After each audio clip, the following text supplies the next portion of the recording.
আজকে আপনাদেরকে দেখাতে নিয়ে এসেছি গুদার বাজার পদ্মা নদীর পার ঘেঁষে। এই পার্কটি অত্যন্ত সুন্দর মনোরম একটি পরিবেশের মধ্যে দিয়েই ছিল পার্কটি। কিছুদিন আগে থেকে এর সামনের পাশে কিছু ভাঙন হয়। ভাঙনে নদী ভাঙন, যেটা ভাঙনে পার্কটি প্রায় অধিকাংশই নদীতে চলে যায়। পরবর্তীতে এটি আর সংস্করণ হয়নি। তবু বিকেল হলে এখানে বিভিন্ন এলাকার থেকে মানুষ এসে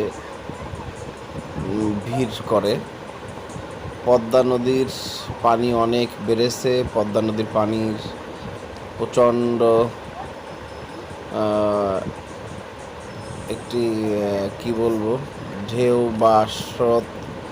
দেখুন, পদ্মা নদীর পানির যে খেলা, সে খেলাটি দেখতে পাচ্ছি আমরা। পদ্মা নদীর পানি এখান থেকে সম্পূর্ণই ঘোলা দেখা যাচ্ছে, কারণ পদ্মা নদীর পানি অনেক বাড়তে শুরু করেছে বা বেড়েছে। এর মধ্যে পদ্মা নদীর পার ঘেঁষে যে সমস্ত এলাকা রয়েছে, সে সমস্ত এলাকার লোকজন পদ্মা নদী দেখুন এখানে বিকেল এখনো হয়নি, তবু বহু দোকানপাট, ছোট ছোট দোকানগুলো বসতে শুরু করেছে। আমি আমার ক্যামেরাতে দেখানোর চেষ্টা করছি, এবং দেখুন বেশ লোক আস্তে আস্তে আসতে শুরু করেছে। এখানে একটি পুরাতন ইটভাটাতে একসময় চালু ছিল, এখন আর চালু নেই। দেখুন, পদ্মা নদীর পানি আর আকাশের একটি খুব গভীর সম্পর্ক, যা দূর থেকে নদীর পানিতে যদি আপনি তাকান, আকাশ আর পানি একসঙ্গে হয়ে গেছে, একাকার হয়ে গেছে, এটাই দেখা যাবে। তা ঠিক এখান থেকেও তাই দেখা যাচ্ছে আমার ক্যামেরাতে। খুবই সুন্দর একটি কি বলবো ভিউ সৃষ্টি করেছে।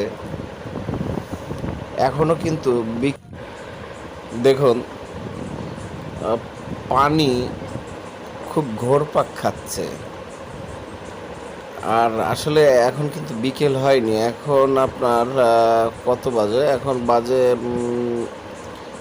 প্রায় 2:30, অর্থাৎ দুপুর।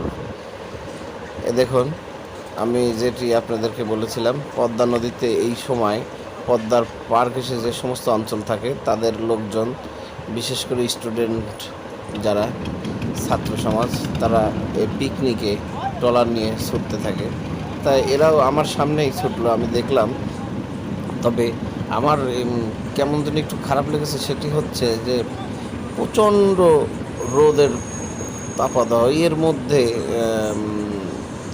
এরা ট্রলার নিয়ে পদ্মাতে বের হলো। এদের স্কিনের কি সমস্যা হবে জানি না, তবে আসলে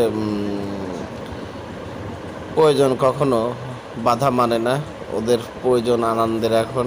তাই বন্ধুরা সবাই একটি ট্রলার নিয়ে ছুটলো, বক্স নিয়ে গান বাজনা শুরু করবে এবং আনন্দ করবে। আসলে সব আনন্দ তো বছরে একবারই আসে এদের, যখন পদ্মার পানি বাড়ে তখনই এগুলো দেখা যায়। আমি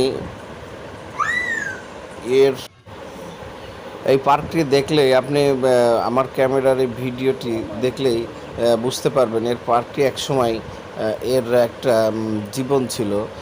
এই পার্কটি একসময় বড় ছিল এবং অনেক কিছু ছিল, শিশুদের খেলনা, অনেক রকম বসার জায়গা, অনেক আপনার দোকানপাট, এগুলো ছিল।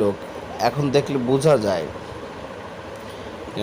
যদিও এখন সেগুলো কমে গেছে, তবু বোঝা যায়। আর বিকেল হলে যে এখানে প্রচুর লোকের আমদানি হয়, সেটাও বোঝা যায়। কারণ দেখুন, এই ভরা দুপুরেই এত লোক, তাহলে বিকেল হলে এখানে কত লোক হবে এটি আপনি ভাবতেই পারছেন।